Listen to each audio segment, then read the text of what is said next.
Hello, I'm Annette Dubrouillet, and welcome to Chapter 16 of The Secret Garden by Frances Hodgson Burnett. Chapter 16 is entitled, "I Won't," said Mary. They found a great deal to do that morning, and Mary was late in returning to the house and was also in such a hurry to get back to her work that she quite forgot Colin until the last moment. "Tell Colin I can't come and see him yet," she said to Martha. "I'm very busy in the garden." Martha looked rather frightened. "Aye, Miss Mary," she said, "I may put him all out of humour when I tell him that." But Mary was not afraid of him as other people were, and she was not a self-sacrificing person. "I can't stay," she answered. "Dickon is waiting for me." And she ran away. The afternoon was even lovelier and busier than the morning had been. Already nearly all the weeds were cleared out of the garden, and most of the roses and trees had been pruned or dug about. Dickon had brought a spade of his own, and he had taught Mary how to use her tools, so that by the time it was plain that though the lovely wild place was not likely to become a gardener's garden, it would be a wilderness of growing things before the springtime was over. "There'll be apple blossoms or cherry blossoms overhead," Dickon said, working his way away with all his might. "And there'll be peaches and plums trees in bloom against the walls, and the grass will be a copper of flowers."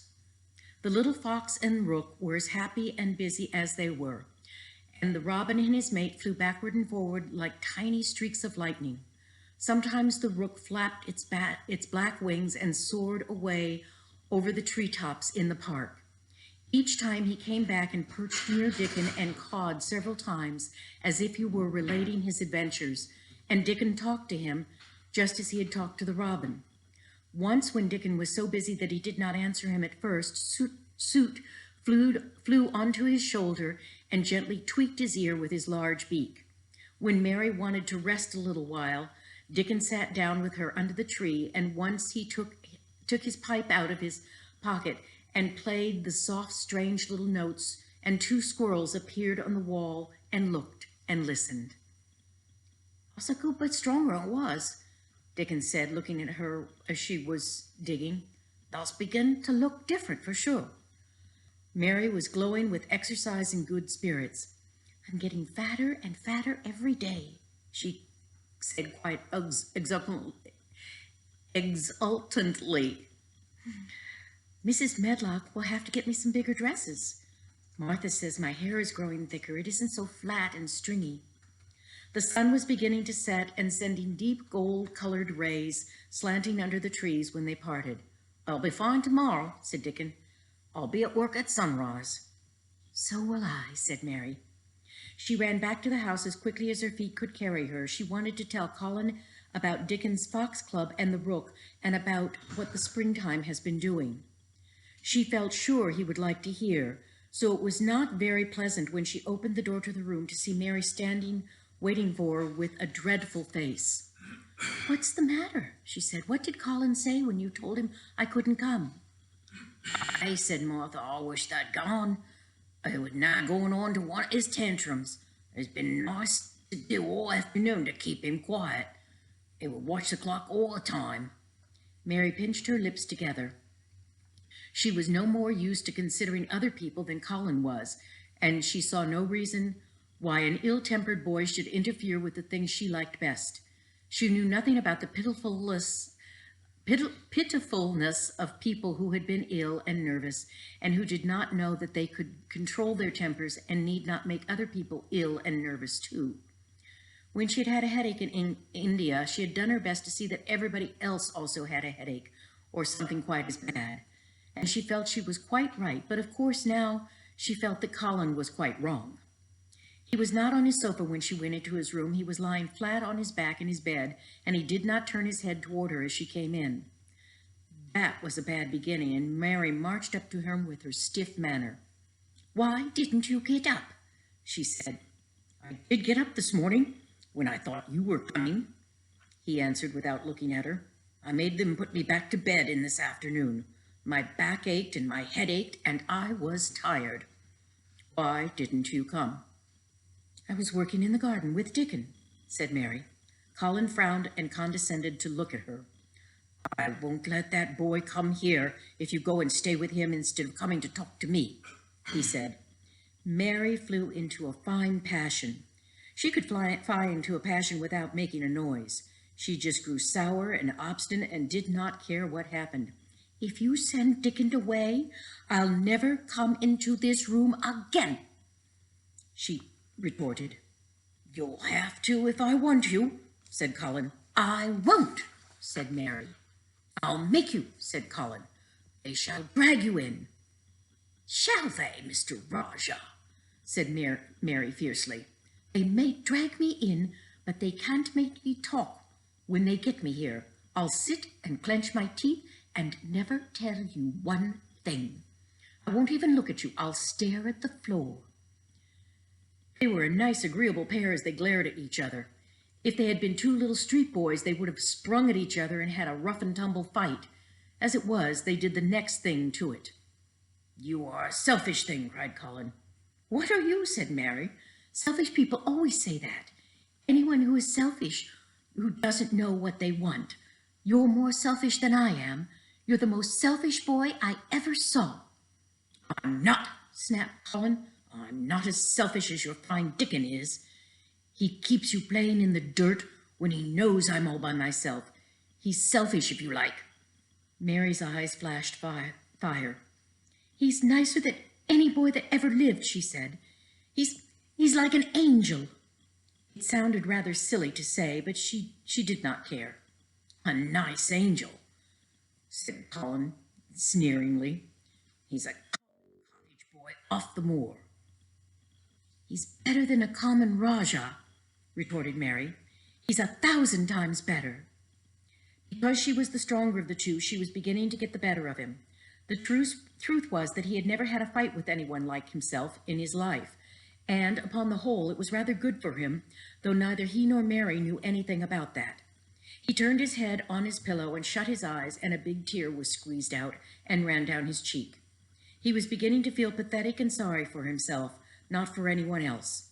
I'm not selfish as you, because I'm always ill, and I'm sure there is a lump coming on my back, he said, and I'm going to die besides.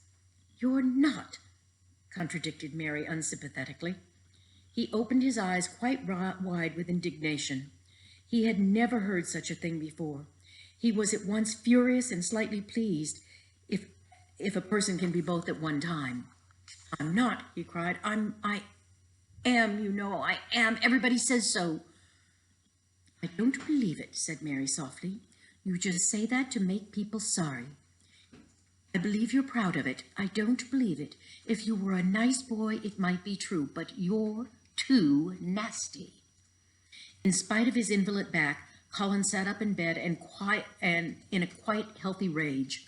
Get out of the room, he shouted, and he caught hold of his pillow and threw it at her.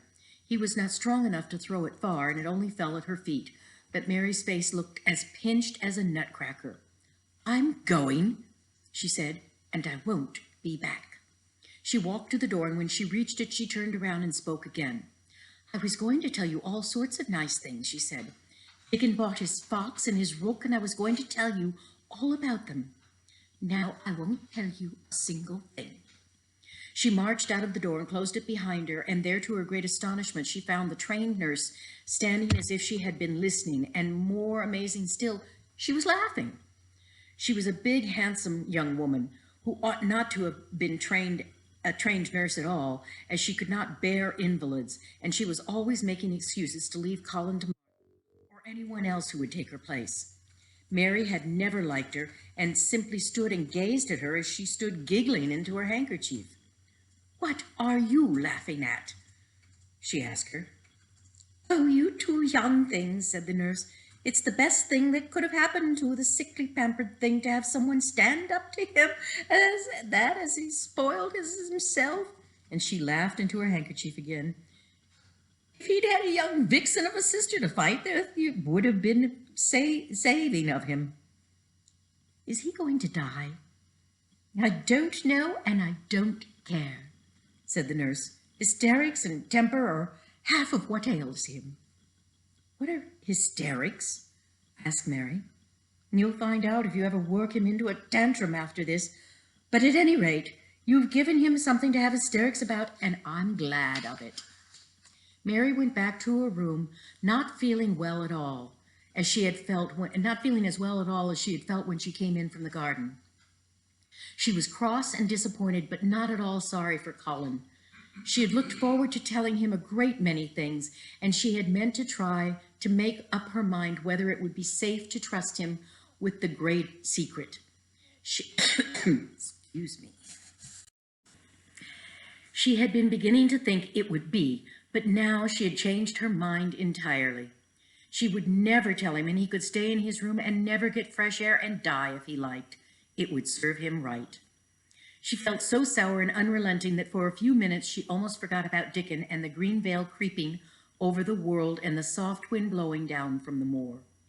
Martha was waiting for her, and the trouble in her face had been temporarily replaced by interest and curiosity. There was a wooden box on the table, and its cover had been removed, and it revealed that it was full of neat packages. "Miss Criver sent it to you," said Martha. "It looks like it's a picture book set." Mary remembered that he had asked her the day she had gone to his room, "Do you want anything? Dolls, toys, books?" She opened the package, wondering if he had sent a doll, and also wondering what she would do with it if he had. But he had not sent one. There were several beautiful books, such as Colin had, and 2 of them were about gardens and were full of pictures. There were 2 or 3 games, and there was a beautiful little writing case with a gold monogram on it, and a gold pen and inkstand. Everything was so nice that her pleasure began to crowd her anger out of her mind. She had not expected him to remember her at all, and her hard little heart grew quite warm. "I can write better than I can print," she said, "and the first thing I shall write with that pen will be a letter to him, telling him I am much obliged."